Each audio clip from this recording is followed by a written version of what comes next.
They say I wouldn't do it like I won't. They say I couldn't do it and they feel. They say I wouldn't do it and I fold. They say I couldn't do it and I did. I'm a champion. I'm a champion. Hey, what's going on, InCourage Nation? You know who this is. This is a doc, this is a pastor, it's your friend. You know, it's the confidant, it's the counselor. Come on, it's you know who I am. Again, this is InCourage Podcast, and what we do, we come to encourage you. You know, we strong and we're courageous. It's 2026. We stepped into new things. I always say 20 and 26, right? I use that 2 and that 6 as an opportunity to say it is an 8, which is 8 means what? New beginning. So some of the things we were doing in 2025, that was the end. But now we done stepped into the beginning. So I know sometimes it feels like, what in the world just happened to me? But I come to tell you that we got, 11 months to get it on. And I'm trying to tell you, God has greater things in store for you. You just got to hold on. Come on, let him be the wind beneath your wing. We got great things to do. And right now in the podcast, you know I don't let you hold your head down. You got to lift your head up, right? We got to be the light. We ain't got time to be dim and all that. No. We're not going to let the world outshine us. We are going to show our light. So today, listen, y'all, I got a young blood in the house. Hey, King! I am so excited right now that I have Marquise here with me, better known as MJ. And what we want to say right now is welcome to the podcast, Yes, man. sir. Yes, sir. It's an honor to be here. Look, I was stalking him, y'all. I went on Instagram and all that and saw this young guy. And I said, well, who in the world is he? Yes, sir. And I had to meet him, man. You know how y'all do. You do the DM. So I had to act young. And so I went ahead and went on the DM. And he responded. I was like, okay, that might be good. Yes, sir. But he was here in Virginia a few months ago, and Better Men's Well brought him in, and he did an event. And so I said, you know what? He was at Highland Springs. He was speaking to an auditorium full of young men and women that were there. And I said, we need more of this. We need this. Yes, sir. We need you. We need representation like you to come and to keep on. And then I want to say, what in the world? His mom and daddy raised a good one right here, because respectful from everything that I've seen, the comments, the different things that you're doing, the platform is amazing. Yes, sir. And so you're a representative of what we would say, hey, King. So as I want to say right now, what you got to say to the people? Hey, King. Man, it's an honor to be here, Dr. Hickman. You know, definitely appreciate you, reaching out. I remember when you first had reached out, I was like, this is a fly gentleman. Like, the outfits, everything, you know, you put it together very, very well. And I just appreciate, you know, the platform that you're building as well and what you're doing for young men when it comes to you showing them their worth and their value and you putting them in the best position as possible, you know, just to show them that they're more than even what the world may deem them as at times. So, you know, definitely an honor to be here. Again, my name's Marquise Hill. I'm 20 years old. 20 years old. I'm an inspirational speaker. I'm an author as well, and I'm an entrepreneur. I started my first ever brand when I was in 8th grade, and that's like where my entrepreneurial journey started. And in the year 2022, that's when I started on my brand, Love Yaself, which is this big heart that you see on my chest right now. So I got 2 of those already. Let's go. I got 2 already. So I didn't represent it today because I know he was bringing it on. But you know, if I ain't have something on, y'all gonna have something to say. But guess what? You will be seeing me in with my gear on, right? Oh, yeah. And that's always good. And so I am honored by that because, again, I'm coming to learn too, right? You're never too old to learn. And I think there's a conversation here that really binds everything. When you start talking about mental health, I'm a mental health provider. I've been doing this for 21 years. I've had my own business. My wife and I, we kind of run that, and we see some of everything. We work from people with disabilities to substance abuse. We worked in school systems. We also work with families there. I'm a product of welfare. So I understand a product of being on Section 8. I understand what it means to go with food stamps. I understand what it means to walk in a place where you don't feel as confident as you hope you would, or to try to pretend, right? We call that the imposter syndrome. But God has been amazing to take me through some of these journeys. But I wish at 20, I might would have had some of this, right? A little bit different. You know, it took me some while to gain my confidence and to get into that place. And it's, thank goodness that it's not going to take you long because you've already stepped into your calling. Yes, sir. And so when we say that, I got some rapid things for you. But I just want to say, where you going to go, King? I mean, right now, this is Black History Month, and one of the things that we talk about, and we say, what do you think your legacy is going to be? My legacy, I feel like my legacy is more so the example that I set. I really want my life to be a representation of somebody who went after everything that they wanted, everything that they felt God placed on their heart to go for. And I think for me, especially earlier in my journey, when I was in my middle school years, I used to put myself in this box. And at the time, that box for me was simply sports. Yeah. I saw myself as a student athlete, and that was it. But I feel now I see so much more possibility. And whenever I do hear God's voice leading me to, whether it's serving in a different way as a speaker, whether it's with my brand, whether it's with my cartoon, my biggest goal is to give it everything that I got and to leave it all on the floor while I'm here. And with the time that I got, just emptying the tank. I think for me, that's what I want my legacy to be. Somebody who emptied the tank, gave it everything that they had despite the doubt that I may have sometimes within myself or maybe even the outside world. You know, just somebody that gave it every single thing that they had within them. And I feel like that is something that I can leave behind. And if my siblings follow after that, if people online follow after that, then, you know, I feel like my job here is done. But I'm just trying to take myself out that box. Y'all heard that. Empty your tank. That right there is volume. Yes, sir. Many times we're trying to run on reserve, but God said, empty it. I'll refill it. Right? It's new manna, fresh every day. And many times we're trying to hold on to some stuff that God said, I need you to empty your tank. I'm trying to refill you. I'm trying to replenish you. And I'm trying to recalibrate you in a lot of ways to show you some things that you've never seen before. And when we look like that, a lot of times too, God said, I'm trying to reconnect you to who I am. I'm the provider of everything. I'm Jehovah. And when we understand those things, you can empty your tank. That's it. Because he's going to refuel you all the time. And so listen, you said that.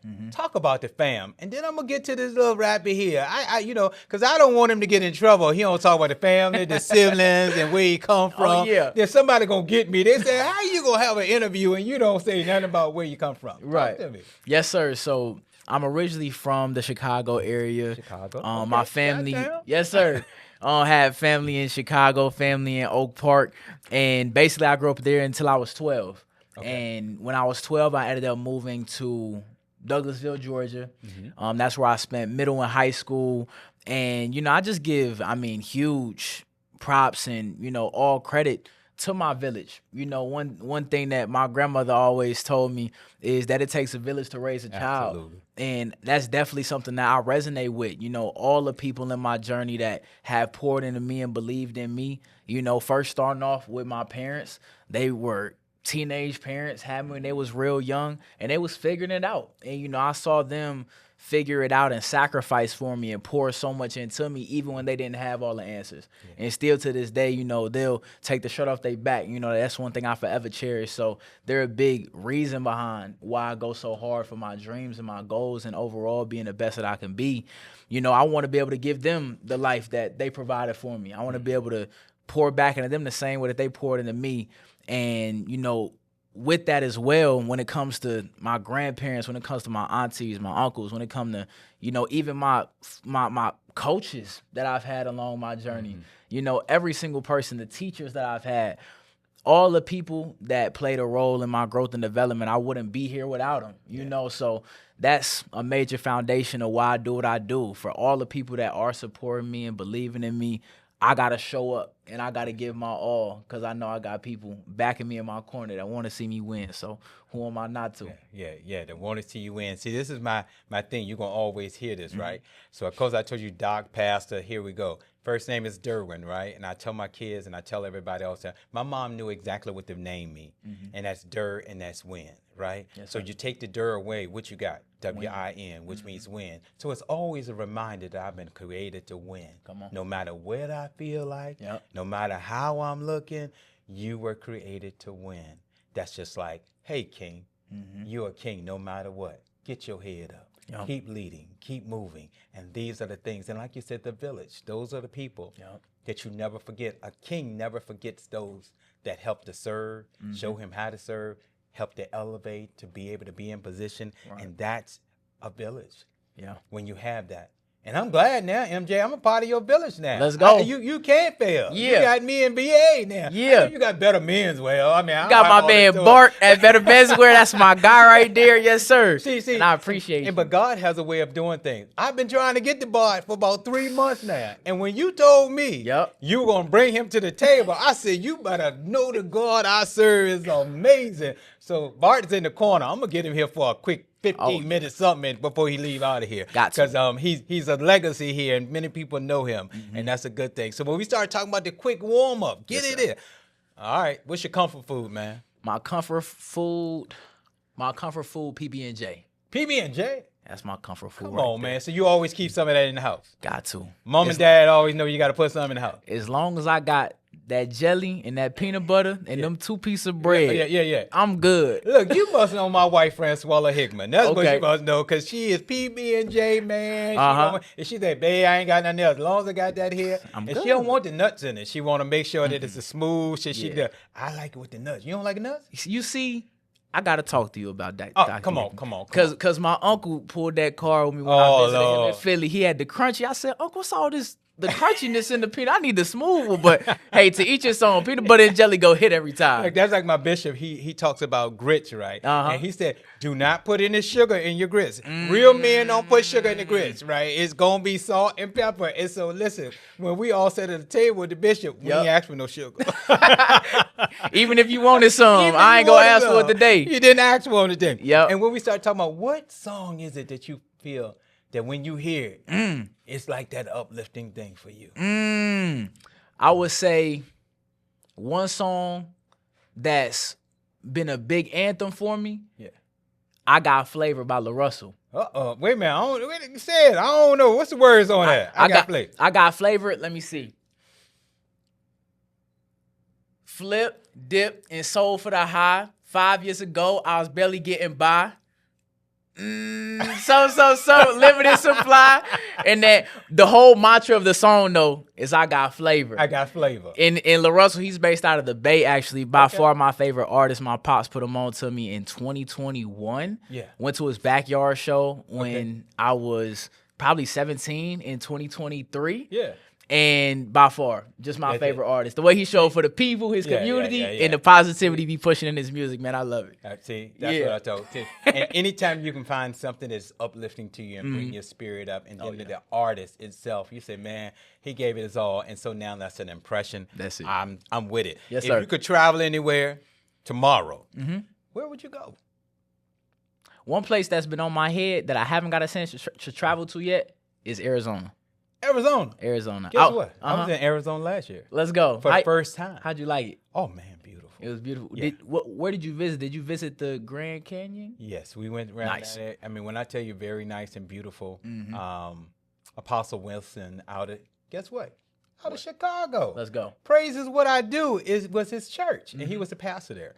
And so my wife and I went to visit with him. We went to our missions, and when we were on mission, actually, we connected. And so I started serving him, and next thing I know, he said, you got to come visit me, G-Son. So I call him G-Dad. He told G-Son, you got to come visit me. And so we ended up going out there. My wife and I, we went out there doing the Valentine. So actually, we were there during this time with Super Bowl, all that. Oh, that's great. So when I want to tell you, now you're saying Arizona, so you know that's not one spirit. Yeah. So that means you're going to Arizona. There we go. That means you're going to be going on there. Just go on and pack your bags and say, all right, I'm going. I'm in a beautiful place to be. I heard it's hot too. Oh, yeah. Well, we're pretty cool though. I mean, around this time. Yeah. We didn't go around June. You know what? You're right. I think you're going to put an egg on your head and probably could burn it. No, literally. I heard it get hot out there. So when we said, what would people be surprised about you to know? What would they know? What would people be surprised about? I would say one thing that a lot of people don't know about me is I play the saxophone. Play sax? I played the sax starting in elementary school. I think I started in 3rd grade and played all the way through middle school. When it came to high school, I had to make a decision between basketball and band. Yeah. And at that time, basketball had my heart. So I chose ball, but I still got my sax in my room. I was just playing it before I headed out to VA, and that's by far just one thing that I really love, one thing I'm passionate about. Wow. Guess what? I'm a part of the Wynn family, too. Okay. I wanted to pay the tax. Yeah. But we couldn't afford it. I got you. So my auntie had a clarinet. Wow. So I was like, let me try it, right? And I got it. Shout out My to the mom clarinet. said, I'm not going to buy your instrument until you play it for about 2 years. Yeah. And the keys came off because it was so old. But my mom bought me another one and paid for it for a long time. And I played that up in probably about the 10th grade. And that's something people didn't know about me. You know, a guy having, and I was like, do guys play clarinets and flutes? Yep. And I found out, yes, they do. Sure do. They do. That's a part of the Wynn family. So that's another connection. Yeah. Got to get that breath right. You got to wet that reed. That's different. Yep. That's a different level of pacing, Yeah. a different level of work. People Yeah. don't understand if you don't play the the instrument. here just right. Everything got And to that go thing in. get heavy too. And- So you better be doing them push-ups. See, you got to make sure you get it right. So listen. So when we started talking now, when you said I got started in the 8th grade. Yeah. I mean, what was it about you to start your brand? I mean, what happened? I mean, did you just woke up one day and said, I'm going to start this brand? Or was it something you saw that drew you? For sure. So when it came to my first brand that started in 8th grade, it's pretty funny. Like if you ask people in my community that may have went to middle school with me, like everybody remembers me starting to sell headbands out my backpack in 8th grade. I started off with headbands. So just to give you a brief story, so I was heavily inspired by my dad when it just came to me creating my own cartoon.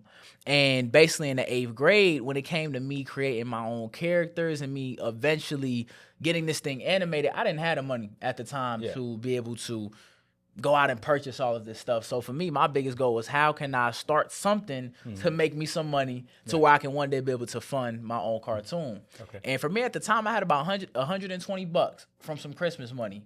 When I talked to my dad always been an entrepreneur at heart, and he basically showed me how I could create my own headbands.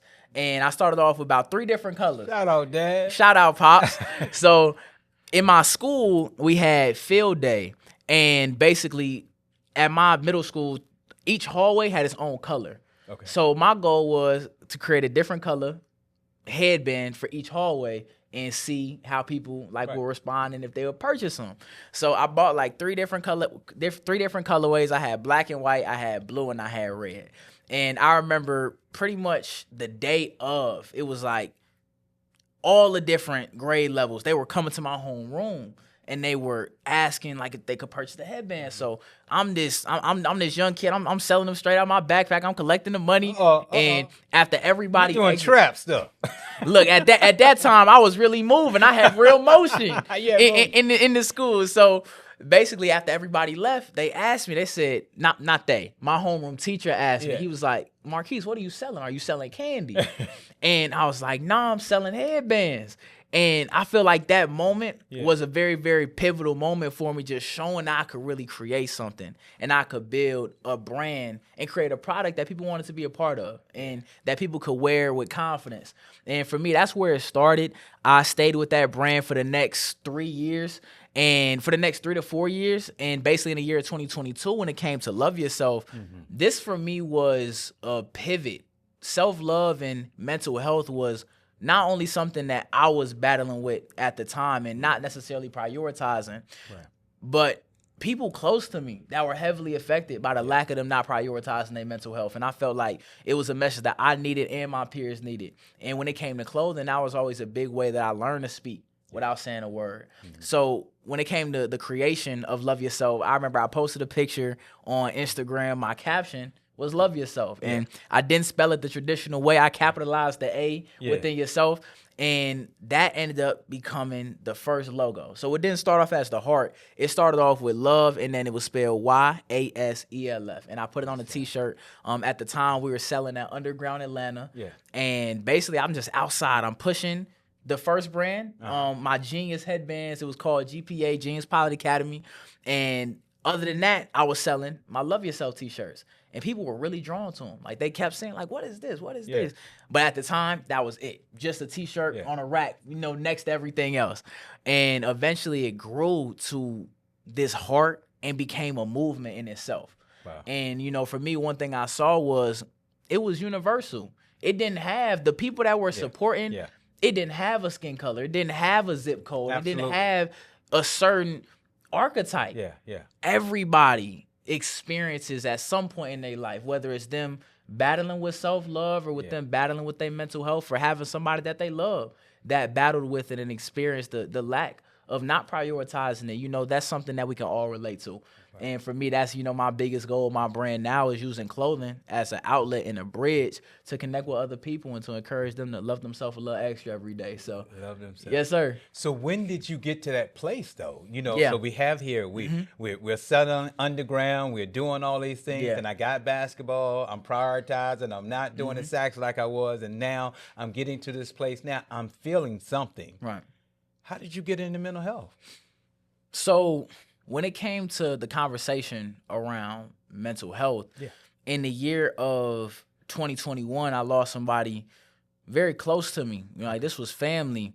And in the year of 2021, he took his own life. He died by suicide.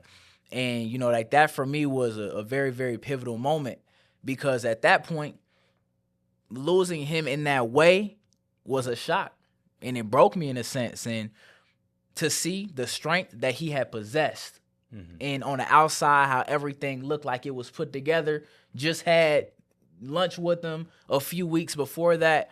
And, you know, to get that news, it definitely struck a chord that I feel will stick with me forever. But it just showed the importance of reaching out to your strong friends and reaching out to, you know, the people that may seem like they got it all together on the outside. And also, it showed me the importance of taking care of yourself. Yeah. I can have the greatest intentions in the world to pour into other people and to give all I got towards my dreams and my passions. And I'm sure you've experienced this with all that you pour into other people. And one thing that I feel like at a point in my journey I didn't prioritize was me filling up my own cup. Yeah. And I think that for me is something that I've been working on and continuing to practice every day is as much as I pour into other people, how can I pour back into myself and keep myself full? And God is the foundation of that. He'll continue to be. But when it comes to that conversation around mental health, that's really what drives me daily is there's somebody that's suffering in silence that if I can just be that small part in their day that can provide them a bit of light, if I can just be that vessel in that bridge to show them that there's still hope, then I feel like that's what God's calling me to do. So what does that suffering in silence look like? If you think about now, some of the things that maybe I overlooked during that particular time, what would you say? I feel like suffering in silence, it looks different for everybody in totality. Some people express it in the sense of distance and isolation. You know, for me, when it comes to my mental health, especially when it's not in a great place, I can find myself very short-winded and, in a sense, taking out my frustration at that time on the people that I love and the people that I know are showing up for me. And, you know, that's a telltale sign. Like, Marquise, you got to take a step back. And, you know, you got to go take your time, take your rest, whatever is needed. But I just feel like, you know, it looks so different for everybody. And I wish I could have an answer on what I could have picked up on before it happened. But if I'm being transparent, I would have never expected it. Right. Yeah. A lot of times it is the silent killer. Yeah. You know, because a lot of times we believe we know every cue, but every person is different. Yeah. And when you see that, sometimes it is disguised. Most of the time it is disguised. And sometimes people cry out for help and we think, oh, you just playing. Right. And then sometimes we're like, oh, you ain't serious. I mean, you know, you talk about this stuff. And then there are times when there are people who really are in what we consider to be imminent danger. Yeah. That means that they have a plan. They know exactly what they want to do. They know when they're going to do it. They have the apparatuses that they're talking about. They know the day, the different things that they have, and the weight of the world that they feel is happening to them. And those are the times when I say the suffer in silence really becomes a cry for help. Right. So I believe suffering in silence really is a cry for help. That's it. It's that time that I'm really not saying anything, but I'm really speaking louder than my mouth is even saying. Yeah. It is the actions of me being withdrawn, me going into a place that I'm not allowing people to come in, but really I'm in a bubble saying, help me. Yeah. That's it. Do you see me? Yeah. Are you hearing what I'm going through? Mm-hmm. And being in the mental health field, having a doctorate and all of those things now, working on an MSW now, be finished in November. Thank you, Jesus. Let's go. You know, so of the licensure piece of that, you're picking up so many things that help you understand what I did not know years ago. And even about myself, learning how to love yourself. Yes, sir. Learning how to take some time out for yourself. You don't always have to be the strongest one in the room. Yeah. Come on. You don't always have to be the strongest one in the room. You don't always have to be the one who has the answer. You don't always have to be the one who has a comment. You don't always have to be the one that's going to be the center of attention. Mm-hmm. It's okay to step back and to let someone else enter the room. That's the feeling. Yeah. That's when we sit back and we get something else. Mm-hmm. I was excited about this interview because I wanted to be filled by this young man, Marquise Hill. I was excited. Yes, sir. Right? Likewise. I've got some years on you. You're a grandchild. But I knew that there was something you get from this youthfulness. Mm-hmm.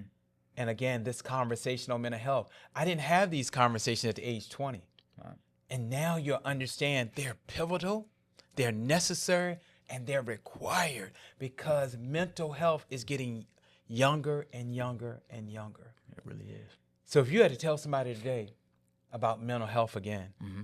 and you said, get help, what would you say to them? In the conversation around mental health and just in encouraging others to get help, I think one thing that I would express is understand that what you're going through right now isn't final. Okay, like that. And with that, don't feel as if you have to suppress it.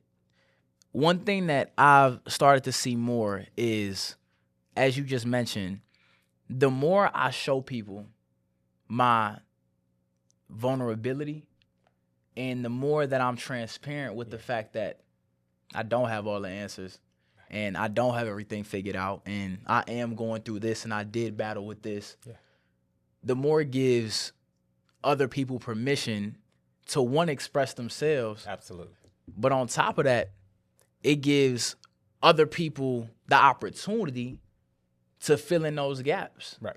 And to help you.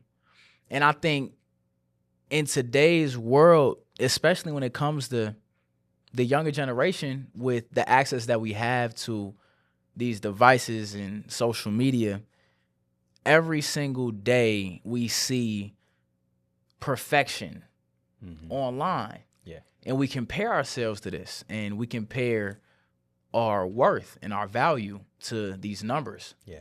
Whether it's the follower count or how many views you got on the video or how many likes. And that plays such a pivotal role in how we feel about ourselves.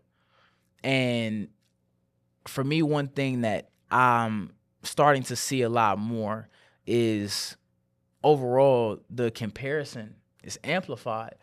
And I think for me, if I'm talking to anybody when it comes to just them prioritizing their mental health and going to get the help that they need, understand that we are all going through something. Yeah.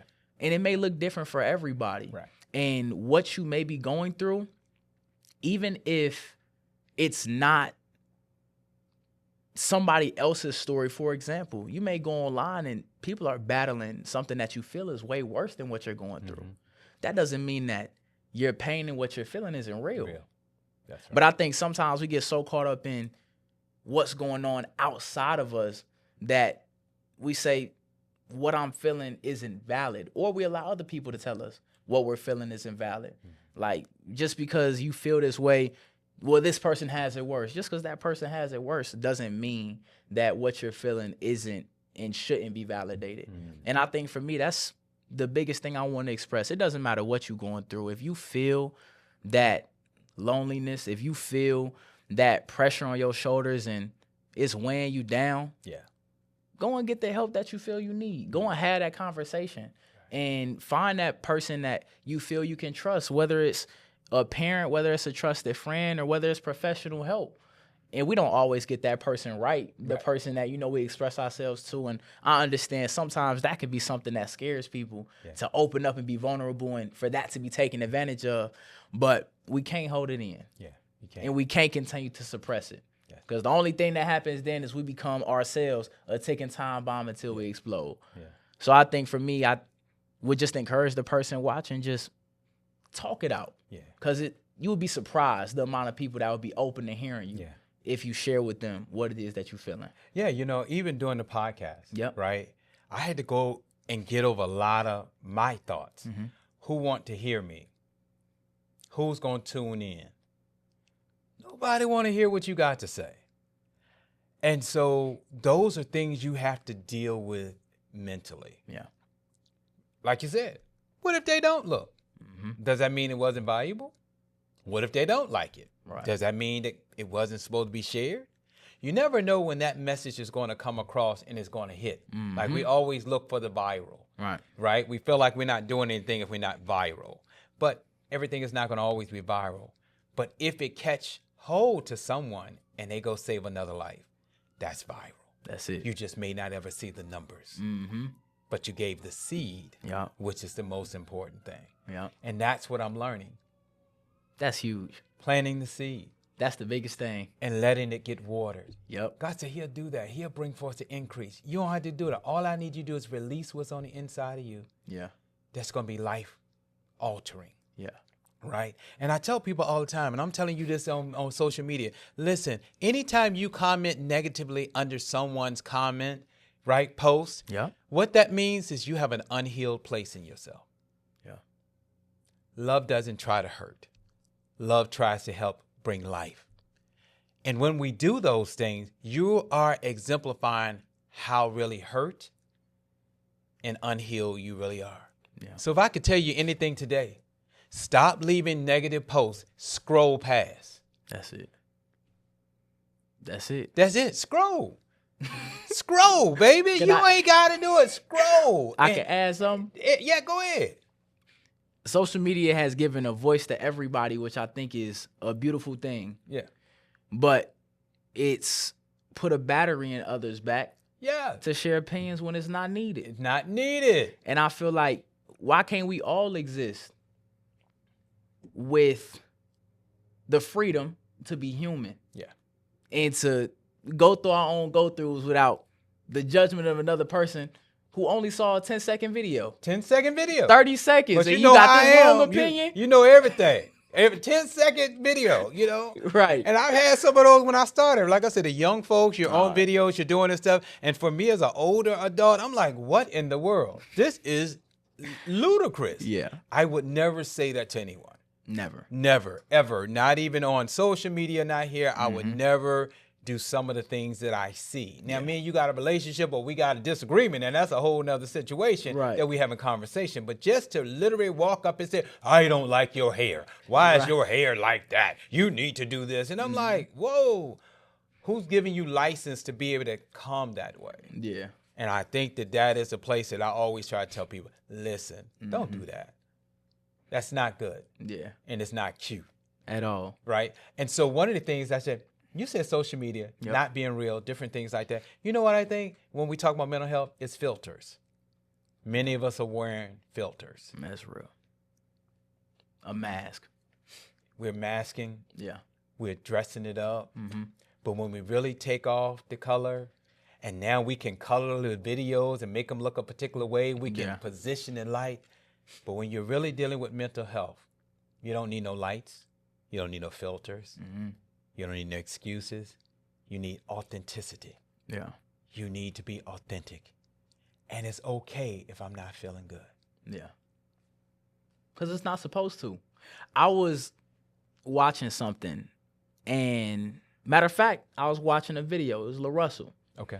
And he was sharing this analogy. He said, after you run a marathon, you're not supposed to have breath. You're supposed to be tired. Your legs supposed to hurt. You got to regroup. You got to regroup. That's how it's supposed to feel because you just did something that's outside your comfort zone. Yeah. And you just did something that challenged you and pushed you. And I think sometimes we run from the pain when that should be what we embrace the most. Mm-hmm. Not saying that all pain is good. It's a lot of hurt in the world that I feel, and I hope that people don't have to experience. But I'm talking about the pain that you yourself can put yourself through to become better. I'm talking about the work and the time and the effort that you can put in the pursuit of your dream, or in the pursuit of you becoming a greater version of yourself. And it don't always feel good. Yeah, it don't. But growth is not supposed to feel good. Right. Because growth is stretching you out of who you really are. And if we stay who we are, that's complacency. Yes, sir. Or it's going to be a detriment, and you're never going to have anything. So it becomes mundane, right? And it becomes dormant. But when we are growing, even a seed has to push through soil and rocks in order to come through. Right. Wow. There it is right there. Come on. Come on here. I think we got that one right there. There it is. You've got to push through in order to come through. That's it. And whatever that is, you got to keep pushing. And I even like the fact that even gravity will pull you up. Yeah. Yeah. Seeds don't even have an option. They're pushed into their destiny. But they'll only be the seed that it is with possibilities if it never opens up. Mental health. Yeah. If you never open up about it. Yeah. If you never seek out opportunity.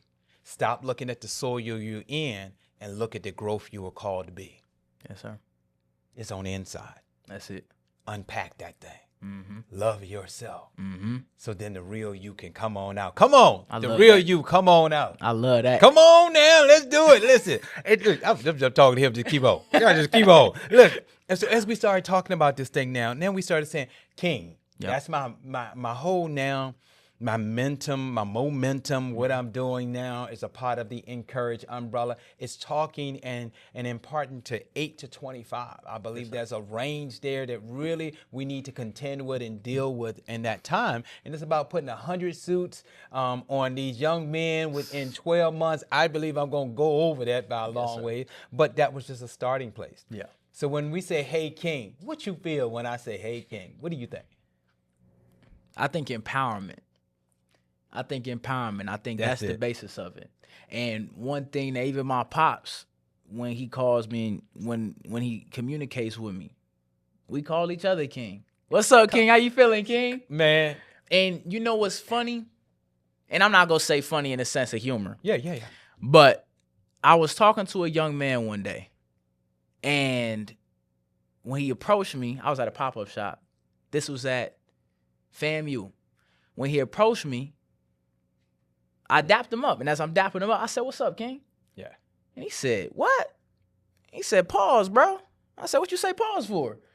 He said, you just call me King. I said, that's what I see you as. That's right. And I remember in that moment, you know, I saw to myself, just as I'm seeing as he's communicating, he's much more comfortable calling himself something outside of his name. Absolutely. Rather than King. And I think, you know, it's a real identity shift. And on top of that, it's empowering. Yeah. And I think we need a lot more of that. I'm a big believer in positive affirmation and speaking life into yourself. And me and my pops used to read a daily affirmational book. Every morning we would get up and we would read a passage out the book, and we would take that message with us. And I think that's our responsibility. That's something that we all got control over, is when we wake up, when we look in the mirror, what words are we speaking into ourselves and over our dream? You know, just like you blessed the podcast in the beginning, we can bless ourselves through the words that we speak. And I truly believe that the words that we speak become the way that we live. Because faith comes by hearing, and hearing by the word of God. If we don't say it, we don't call it, it does not come. We pull things into existence even when we can't see it. That's the faith, right? Yeah. That's the part of understanding that we're calling those things. And as we start saying, I'm saying better menswear. I'm trying to get it, right? I'm saying, I believe I can work with them, right? Yep. I'm going in here, going to buy some suits and go through this process. Yep. And some things got broken down in the connection, but however, God had it already set up. I love how God worked. He said, I heard you. I heard you. Yep. Now you got MJ on the whole podcast now. What Come in the on. world? On a whole, look, he on a world tour, y'all. He just stopping through Virginia, but he gonna keep moving on around. And then I'm gonna tell him, you remember me? I was the one who did a little podcast with you. Don't get up here. I know you kinging and Ain't doing nothing it. small about it. Ain't nothing small about it. Yes, sir. He doing his thing, and that's one of the things we say. And so when we started talking about king, right? Yep. We start talking about affirmation.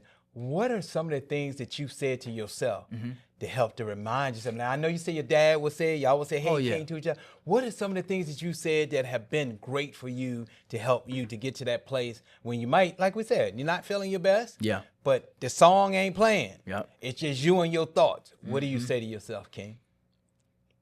One affirmation that I always carry with me is I am capable I'm capable. and it's possible. And it's possible. Those are the two affirmations that I carry with me. Those are two affirmations that I shared today when I went and spoke. We're at Franklin Military School. Okay. Two affirmations that I spoke. Yeah. I'm capable. I'm capable, and it's possible. And for me, when it comes to the conversation of being capable, one thing that I believe is you may not always feel like you have all the answers in the beginning, right. but that doesn't mean that you aren't capable of achieving it, Right. whatever it may be for you. Yeah. And I think that for me is just the affirmation I try my best to always remind myself of.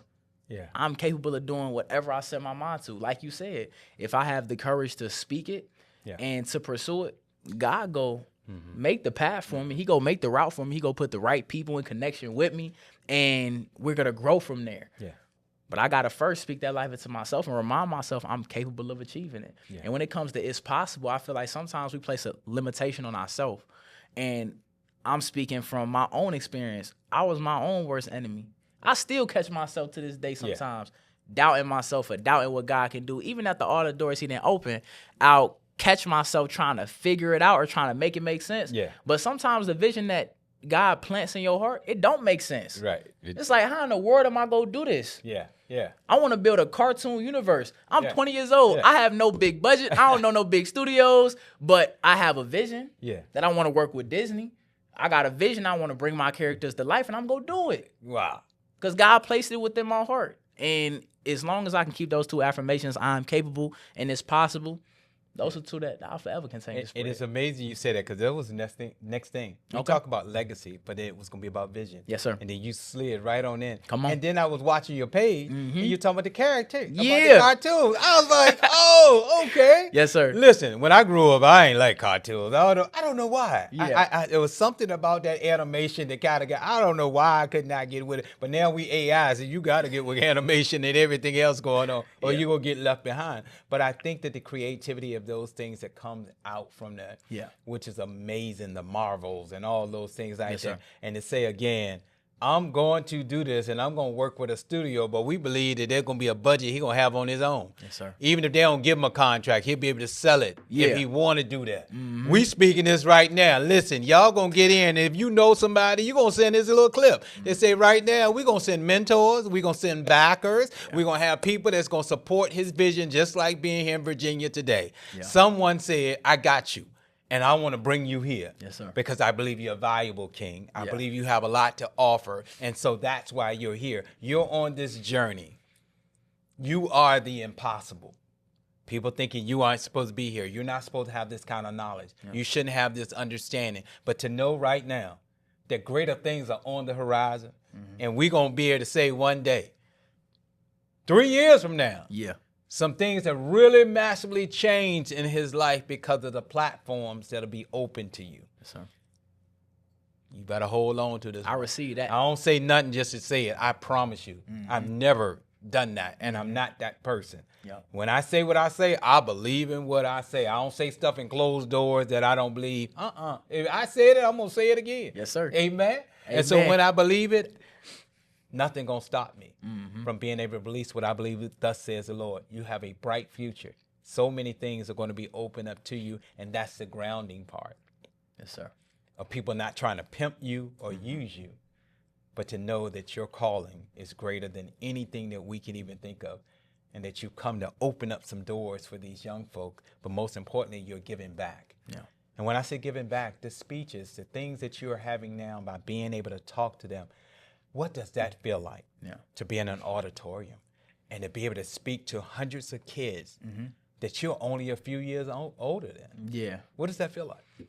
You know, I feel like it's been transformational for myself. Yeah.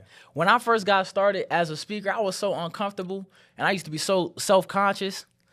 My first few speeches was so tough, Dr. Hickman. Like, I was in a Kroger parking lot because I couldn't get back home soon enough to hop on the virtual speech that we had set up. These were some babies, probably like third graders, right? We had sent them some T-shirts from my brand at the time. So all the kids had their T-shirts on, and I was supposed to speak with them. And I remember that speech alone, just sitting in a Kroger parking lot virtually, I repeated myself, the same sentence.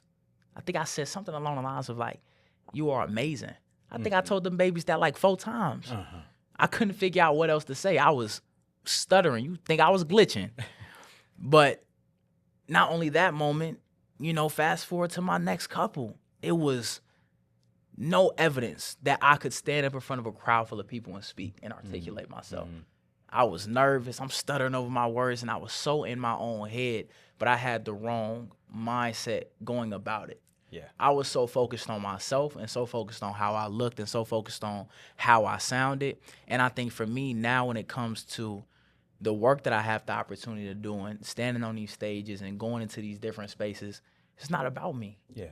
And it doesn't even matter what the platform looks like or what the crowd looks like. If we got 8 kids in here, I'm about to pour into these babies. Yeah. There you go. If I got 1,000 youth in the room, I'm going to give you everything I got. Yeah. And in the very, very beginning, I was way too focused on me. But I think now I have a huge feeling of gratitude and a huge feeling of overall just strength in what I feel God has called me to do. Because in every room that I had an opportunity to go into, he give me that strength. You know, he gives me that power. He gives me the words. Yeah. And my only goal is to show up and to give it all while I'm there. Wow. I So think that's great. very transformational for myself and praying for those that I had the opportunity to reach. When I heard you through the spirit of what you were saying, is me focusing on the crowd, but servants focus in on the purpose. Yeah. That doesn't matter whether it's a big crowd, little crowd. Not at all. What is my purpose? Yep. And what is God's will and his plan for me while I'm here? What is it you're going to use me for? Yep.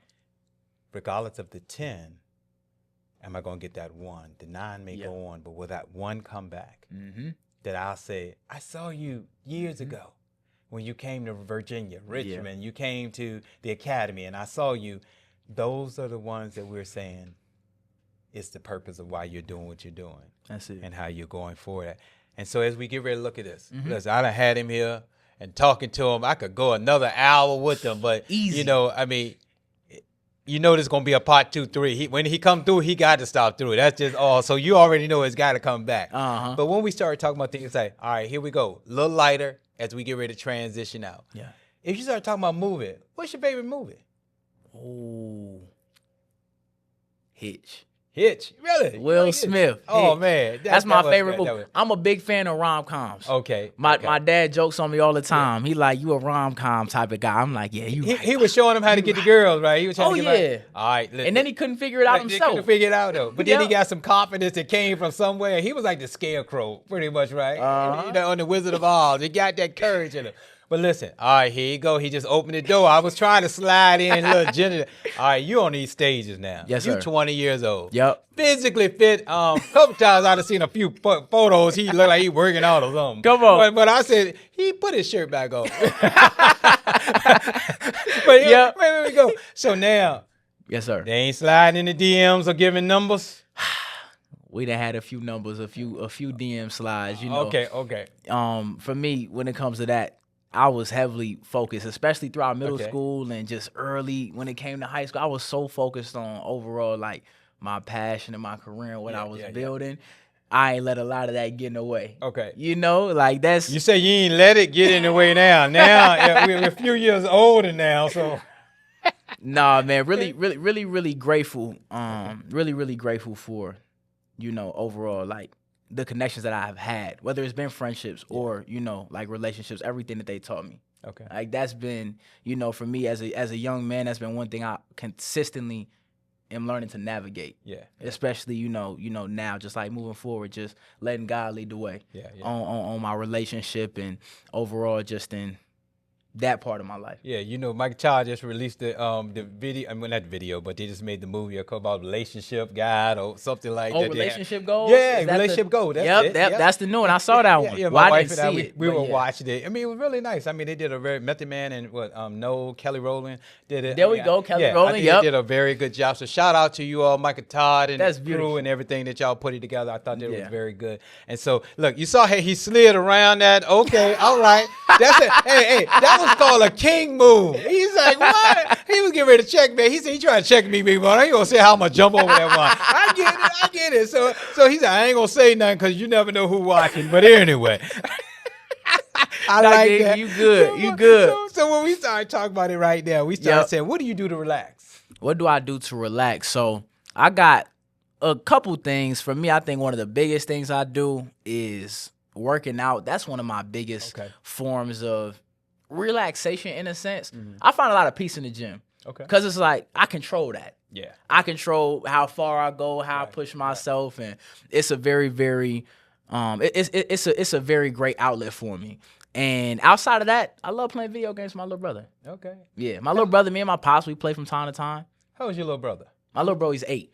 He's gonna be 9. Call his name out. Oh yeah, Chase Money. Chase Money. Chase Money. What's going on, Chase Money? That's my boy. That's my boy. And he said he's 8. So look, here's that number 8 again. So there you go. New beginnings, new things are happening for you, Chase. Hey, King. See, I said starting at 8, and here you are 8, right? So that means I got to get a suit to you, Chase. We got to get you measured up, man. Yeah. So it's got to come through that. See, if you think I'm fly, Dr. Hickman, that young man that one right there. That young man fly. But let me tell you something. Listen, I had a little surprise for you. Okay. But we're not able to do it. But just know we're going to do a little something for you. There we I go. already had my guy, which is one of my good friends, a little brother, Andre Julius. No competition in better menswear. He does custom suiting and everything.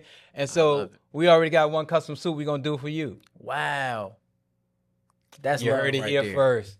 You're a part of my 100, young man. Let's go. And that means we're going to measure you up. We're going to get you right on one of the suits that you got in. I know Better Men's Wear got some things for you, but we just said it's okay. We got to have a variety of people to go through, how we do that is important. Yes, sir. And so as we say in this journey and how he's moving through and what God is doing with him, we're going to keep praying for him. We're going to keep pushing him. And again, we're going to keep sharing this word. I went to his Facebook page. I said, good God almighty, this boy numbers up here. I went to his TikTok page and said, good God, his numbers up here. I went to the IG. I said, my goodness, it's all right. Yes, sir. To see a light like you and to see how you're moving. Yeah. So in your last and departing words that we would have here, a couple of things I want you to do. Mm-hmm. Give a word of encouragement to a king. Tell him what you think. And then I want them to know how to find you, how to connect with you, and where it is that we can continue to follow your journey. Yes, sir. My final words to a young king, it would be audacity. Audacity. Have audacity. Mm-hmm. I feel like if you can be daring enough to stay true to yourself, if you can be daring enough to go after that goal and that dream, despite what your circumstances may look like, despite the environment that you may be growing up in, despite the judgments or opinions that other people have shared of you, if you can be daring enough to show up every single day and do the small things, then your life, what you envision for yourself, what you envision for your family and those that you love, it can become your reality.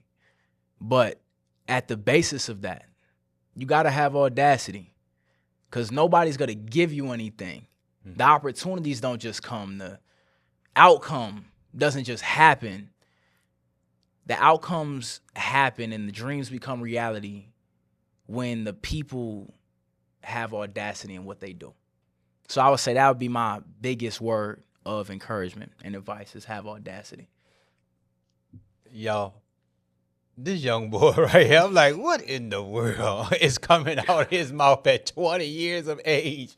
This wisdom right here, boy, you Proverbs all day long. And I'm saying, what in the world? Yes, sir. It's so amazing. Your Proverbs and song wrapped together. Yeah. And that's so amazing to be able to see that at 20. Yes, sir. How do they follow you? So you all can follow me on all platforms, Real MJ Hill. So that's RealMjHill. You can shop the brand. Love Yourself. Come on. Yourself. Come on. Loveyaself.shop. That's LOVEYASELF.shop. And for everybody that wants to book me to speak, I'm on the road, Dr. Hickman, to touching 50,000 hearts. And basically with that, anybody that works with youth, whether you're a school, whether you're a sports team, whether you're a church, if you work with youth in any capacity, I want to connect with you. I want to grow with you because on this road to touching 50,000 hearts, I can't do it alone. Yeah. So if you want to follow me and on the speaking side of things and book me and bring me in, I have my own website for speaking. It's realmjhill.com. So that's RealMjHill.com. What's your email, man? My Get an email, booking@realmjhill.com. So if you want to book me, it's a real simple one to remember. Booking, BOOKING, @realmjhill.com. And you can reach me there. Yeah, and we're not going to get no phone numbers because we're not going to get no phones ringing in the middle of the night that ain't trying to book him like we talking about on the circuit. So we're going to make sure we do that. We got to wait till we get that business phone number. Right. We got to wait till we get that on that Google number. There we go. You know what I mean? To make sure we go there. But listen, I'm trying to tell you, my heart is so excited. It is so delighted about this opportunity to sit down with the MJ, man. Number gratitude. Nothing but, man, this was great. Yeah, you put King Hill on his name when you talk to him. You gotta put that respect on it. It's been amazing conversation. Yes, sir.